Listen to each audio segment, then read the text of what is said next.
म्हणून मी ते होत नाही, ते जाऊ द्या. तर मराठी भाषेचा म्हणजे असं आपण कधीच म्हणत नाही की दुसऱ्या भाषेचा दुस्वास करा, नाही, कधीच नाही. शिवसेना प्रमुखांनी पण नाही सांगितलं.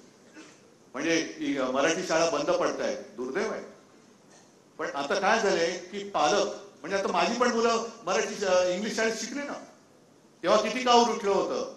मराठी मराठी करणाऱ्यांची मुलं इंग्लिश शाळेमध्ये जातात. पण आज दोघांनी, माझ्या दोन्ही आदित्यला आणि तेजसला उभं करा आणि मराठी बोलून दाखवा, त्यांच्याशी कसे मराठी बोलतात ते पण बघा. याचं कारण घरातले संस्कार.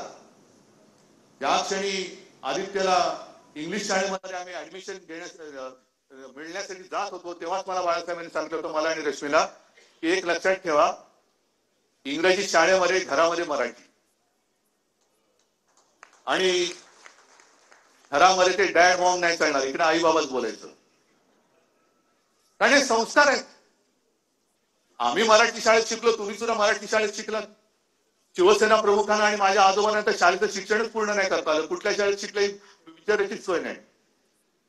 म्हणजे प्रबोधनकारांना सुद्धा आपण प्रबोधनकार म्हणतो, पण त्यांना सुद्धा फी भरायला पैसे नाही म्हणून त्यांना 7वी मध्ये शाळा सोडावी लागली होती, तरी ते प्रबोधनकार झाले. बाळासाहेबांना फी भरायला पैसे नाहीत म्हणून त्यांना सुद्धा 7वी मध्ये शाळा सोडावी लागली, तरी सुद्धा ते हिंदू हृदय सम्राट शिवसेना प्रमुख.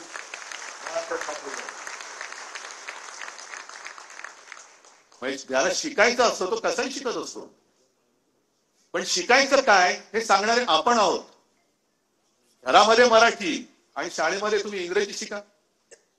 आपलं सुद्धा सरकार असताना मराठी भाषेची सक्ती ही मीच मुख्यमंत्री असताना केली होती ना, राज्यात मराठी भाषेची सक्ती. आज आता मी ऐकलं तेलंगणा आणि शाळेमध्ये तेलुगू भाषेची सक्ती केली. करायला पाहिजे. आम्ही महाराष्ट्रामध्ये मराठी बोलणार, कोण अडवणार आम्हाला? दुकानावरती सगळ्या पाट्या मराठीमध्ये पाहिजे हा कायदा मी मुख्यमंत्री असताना केलेला. सुभाष देसाई तेव्हा मराठी भाषेचे मंत्री होते. पण आम्हाला संताप येत नाही. सरकारच्या निर्णयाविरुद्ध कोण कुठला उपरा इकडे पोट भरायला आलेला कोर्टामध्ये जातो, ही हिंमत. असं इतर राज्यामधला मला एक मराठी माणूस दाखवा की तो तिथल्या भाषेच्या विरुद्ध कोर्टामध्ये गेलाय. पण आम्ही सहन करतो सगळं.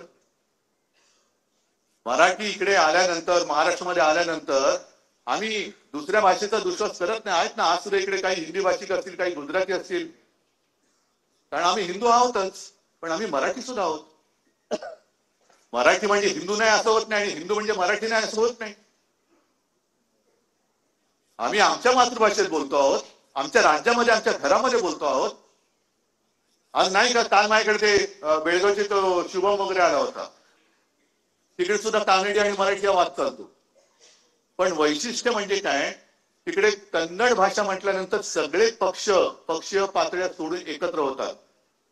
मग ते काँग्रेसचं सरकार असो, भाजपचं असो, आणखीन कोणाचं असो, देवेगौडाचं असो, कोणाचंही असो, नाही, कन्नड भाषा म्हणजे कन्नड भाषा. तिकडे मराठी बिराठी अत्याचार ते करणार म्हणजे भाषिक अत्याचार करणारच.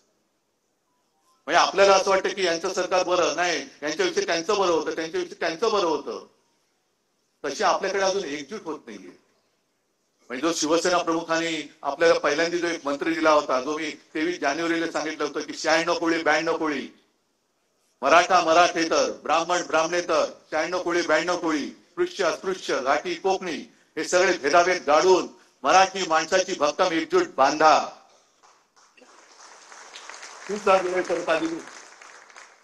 कारण नाही म्हटलं तरी हम करे सो कायदा हे त्या 2 जणांचं. मी सगळ्या गुजराती समाजाविरुद्ध नाही, पण हे जे 2 जण जे आहेत त्यांना महाराष्ट्र आणि मराठी खतम करायची आहे. मुंबईचं महत्व खतम करायचं आहे. मुंबईतला सगळा उद्योगधंदा बाहेर न्यायचा आहे.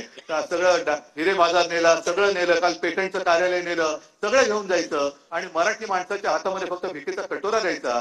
नाही, तो कटोरा तुमच्या तोंडात मारून मराठी माणूस तुमच्या समोर हक्काने आणि स्वाभिमानाने देश पुढे नेले राहणार नाही. ते जाऊ दे, ते त्यांचं खाजगी आहे, आपल्या काय. आणि आज कुसुमाग्रजांची जयंती आपण